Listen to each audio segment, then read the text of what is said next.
Olá pessoal, tudo bem? Espero que sim.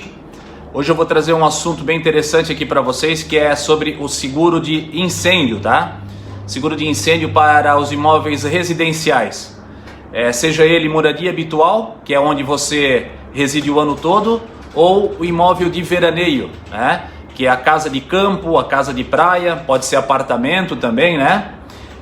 Esses imóveis, eles são assuntos de bastante inspeções, tá? As seguradoras precisam fazer a inspeção para ver qual a real condição dele, se ele está em bom estado, se ele está em mau estado, se ele necessita de alguma melhoria, enfim, aí que entra o inspetor de risco. E essas inspeções elas são feitas com bastante frequência, tá? Mas eu vou falar aqui um pouquinho sobre as curiosidades e as dúvidas que surgem quando a gente faz essas inspeções por parte dos segurados, tá? O que mais nos perguntam num trabalho desse? Se, por exemplo, você tem um imóvel que ele está locado a terceiros, ocupado por um inquilino, né? Se esse inquilino, quando acontece um incêndio, ele tem direito a alguma indenização, né? É uma das preocupações aí dos proprietários de imóveis, né? Então eu vou responder para vocês que depende muito, tá?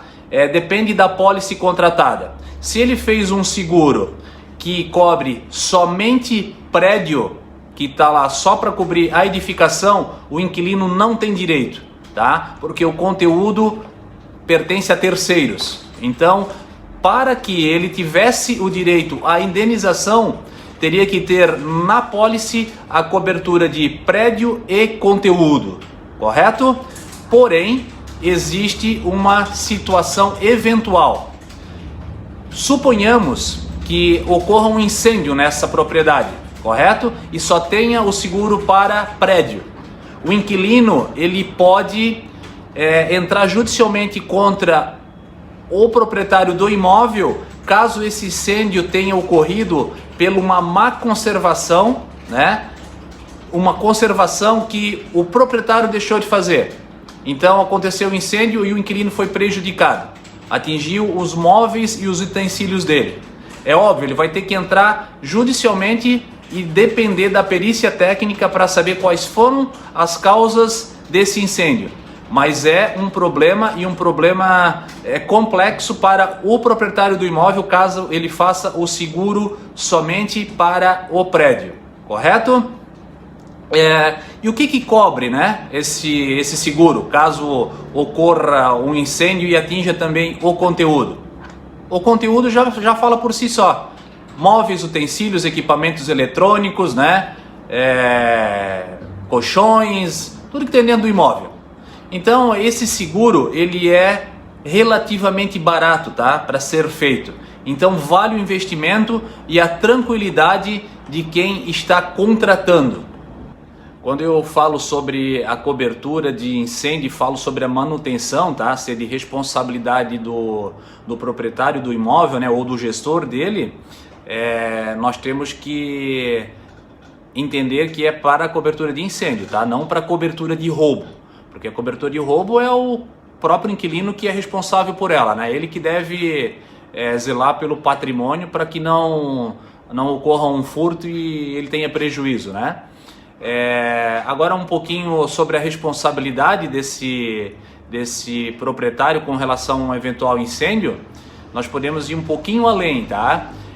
Porque se esse proprietário, né, se ele for um pouco precavido numa situação dessa, ele pode ter feito o seguro de responsabilidade civil, tá? E a cobertura de responsabilidade civil é uma cobertura adicional dentro desta mesma pólice, né? Então ela pode, tá? Ela pode cobrir essas despesas dos danos causados, né, a outra pessoa, que é o responsabilidade civil, né, um terceiro envolvido. E no caso, ela pode também cobrir as custas judiciais e os honorários dos advogados, tá? Caso seja acionado judicialmente, né? Então, essa é uma situação de precaução do proprietário ter feito esse seguro, né? Dentro dessa mesma pólice, pode haver também a contratação do seguro de perda ou pagamento de aluguel, né? Essa cobertura, ela reembolsa, tá, os prejuízos que são referentes às perdas, né? As perdas dessa renda ocasionada pelo incêndio, né?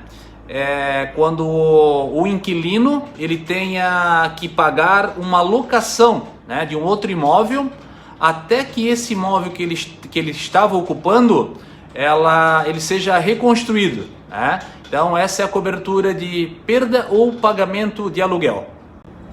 Então, portanto, pessoal, vocês podem observar, né, o tamanho da importância, né, da contratação de um bom seguro, né, de ter uma apólice com coberturas adequadas, as coberturas que lhe dão segurança. É óbvio, a gente espera que o sinistro nunca ocorra, mas se um dia precisar, que esteja bem segurado, né? E nós, os inspetores aqui do outro lado, nós estamos sempre atentos, tá? A fim de dar um respaldo, uma segurança, né, para a seguradora, para que elas tenham na sua carteira um segurado que se preocupe com o seu bem, com o seu patrimônio, né? E não é só porque ele tem seguro que pode deixar o imóvel de qualquer forma, de qualquer jeito, não dar sua manutenção, não zelar por ele. Então este que não zela pelo seu bem, ele é um segurado que geralmente ele não é bem visto aos olhos das seguradoras. Correto? Então é isso, pessoal. Agradeço aí a audiência de todos e espero que possamos nos ver brevemente. Espero que tenha contribuído de alguma forma, né, para o aprendizado e conhecimento de todos. Um abraço e até a próxima. Conto com vocês.